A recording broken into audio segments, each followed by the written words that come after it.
in the world of AI, we've talked about this, right? And you talked about how much time you had to invest to get use from it. If you look at the whole issue with recruitment and why I personally believe AI and all these AI startups and people who have never recruited before, they're all disrupting recruitment, right? We've seen it 10 years ago. We're seeing it again now, and it will fail. And here's why it will fail. Right? A job description is a bullshit document. It's made up, right? Half the time it's 5 years old. HR have said to a hiring manager, all they want to do is hire someone.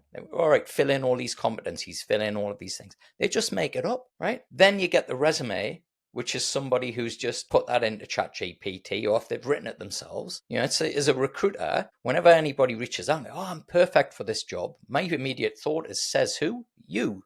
Right, well, you're not the arbiter of, kind of, that's why I'm here. That's why there's an interview process. That's why there's all these other things.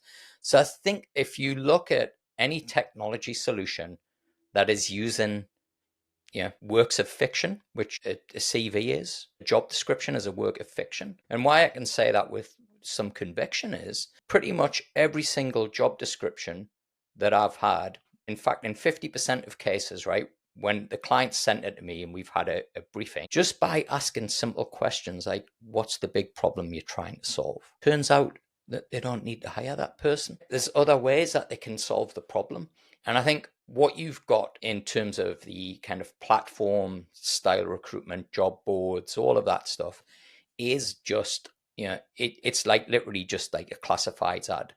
Lonely Hearts columns trying to match people. It's like there's no photographs, there's nothing. It's just you can say whatever you want. You're handsome, you're this, you're that, and you're none of those things. So I think that's where, if I was to say not for recruiters not to worry, it's that. But if all you're going to do is replicate that by keyword matching and not really taking a proper brief. I mean, again, this has gone back to fundamentals, right? The first thing you were taught, briefing, right? Like that is where you fill the role. Is it the brief?